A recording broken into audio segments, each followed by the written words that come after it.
Remue ménage. Remue ménage.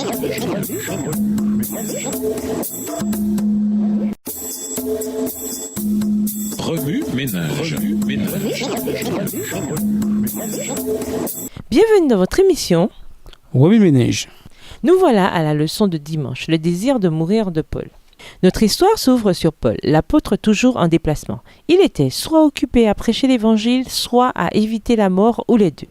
Après sa conversion, sa vie fut caractérisée par l'évitement d'une série de situations périlleuses. Alors qu'il était à peine converti à Damas, les Juifs tentèrent de lui ôter la vie. Dans ses voyages missionnaires, les Juifs semblaient déterminés à mettre fin à ses jours. Et comme si cela ne suffisait pas, les Romains et les Grecs méprisaient son message et cherchaient eux aussi à le tuer. Mais après 3 voyages missionnaires pendant lesquels il partagea son témoignage, Paul était encore étonnamment en vie. Jusqu'à Acte 22, il s'arrangeait pour éviter de mourir entre les mains de différentes foules, juifs, romains et grecs, et du gouvernement romain. C'est pourquoi il est bouleversant de voir Paul persister dans son désir de se rendre à Jérusalem à la fin de son 3e voyage missionnaire. Au cours de ce 3e voyage, le Saint-Esprit attesta à maintes reprises que des procès et des tribulations l'attendaient à Jérusalem.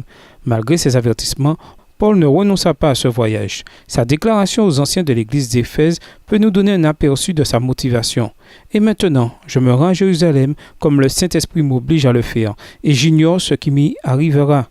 Je sais seulement que, dans chaque ville, le Saint-Esprit m'avertit que la prison et des souffrances m'attendent.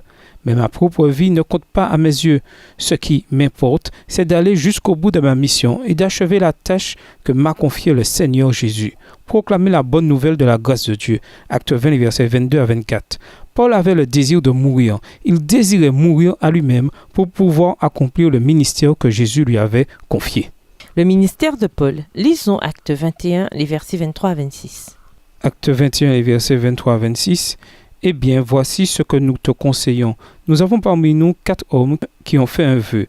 Prends-les avec toi, participe avec eux à la cérémonie de la purification et pourvois à leurs dépenses pour qu'ils se fassent raser la tête. Ainsi, tout le monde saura que les bruits répandus sur ton compte n'ont aucun fondement, mais qu'au contraire, tu continues toi-même à observer les prescriptions de la loi. Quant aux païens devenus croyants, voici les recommandations que nous leur avons données par lettre à la suite de nos délibérations. Qu'ils ne mangent ni viande sacrifiée à des idoles, ni sang, ni viande d'animaux étouffés, et qu'ils s'abstiennent de toute inconduite sexuelle. Le lendemain, donc, Paul emmena ces hommes et participa avec eux à la cérémonie de purification, puis il entra dans la cour du temple où il déclara à quelle date la période de la purification sera achevée, c'est-à-dire à quel moment on offrirait le sacrifice pour chacun d'eux. Selon Acte 9, les versets 15 et 16, Paul avait pour mission de porter le nom de Jésus devant les gentils, les rois et les enfants d'Israël.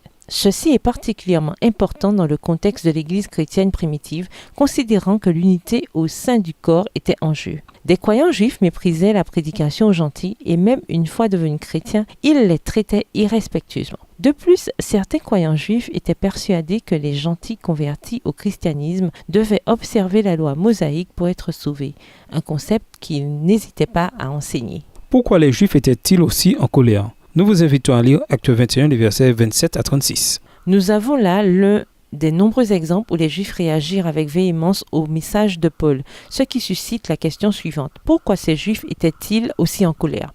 Partout dans le livre des Actes, on trouve des indices de la raison pour laquelle les Juifs s'opposaient au mouvement chrétien. Ils ne pouvaient pas lui résister, car il parlait avec la sagesse que lui donnait l'Esprit Saint. Acte 6, verset 10. Les Juifs étaient furieux de l'influence et de la vérité de l'Évangile. Ils rejetaient l'idée selon laquelle Jésus était le Messie, par lequel le salut était venu. Acte 13, verset 46. Ils voyaient aussi la prédication aux gentils comme un problème.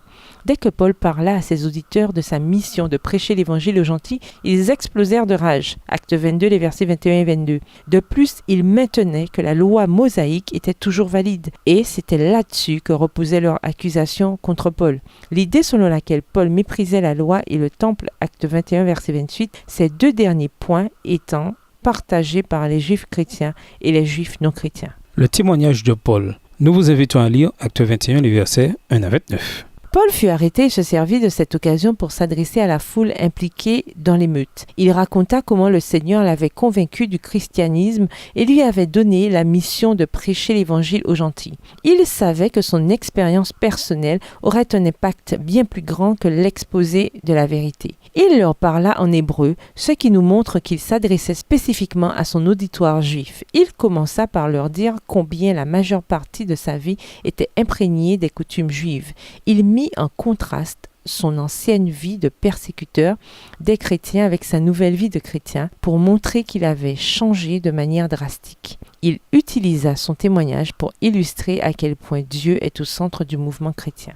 Les yeux fixés sur la cause. Nous vous invitons à lire Acte 23, versets 1 à 10. Alors qu'il avançait dans la filière du système juridique, Paul fit valoir sa citoyenneté romaine. Au premier coup d'œil, ceci semble être une approche égocentrique, mais en y regardant de plus près, on se souvient que Paul avait fermement l'intention de témoigner à Rome, Acte 19, verset 21. Il savait que ce n'était qu'en tant que citoyen romain que l'on respecterait ses droits dans le système juridique, et de ce fait, il rappelait constamment à ses détenteurs qu'il était citoyen romain. Il utilisa aussi son identité de fils de pharisien et en profita pour faire une brèche dans le camp des Juifs s'opposant à lui. Alors que ses intentions de prêcher l'évangile semblaient avoir été anéanties au cours du processus, acte 22, les versets 22 à 25, acte 23, les versets 10 et les versets 13 à 15, Dieu orchestra les circonstances de manière à être glorifié par l'apôtre. Non seulement Paul vit combien il devrait souffrir pour la cause du Christ, mais il porte également le nom de Jésus devant les gentils, les rois et les enfants d'Israël. Acte 9, les versets 15 et 16. En gardant les yeux fixés sur la cause du Christ, Paul remplit sa mission en tant qu'instrument choisi de Dieu. Remue-ménage, quel ministère Dieu m'a-t-il appelé à poursuivre? Comment le caractère de Dieu est-il justifié dans notre vie? Comment pouvons-nous partager nos histoires pour mieux représenter le caractère de Dieu? Quelles promesses pouvons-nous réclamer à titre d'encouragement lorsque notre service envers nos semblables ne se déroule pas comme prévu? Au revoir. Et à demain si Dieu veut. Remue ménage. Remue ménage.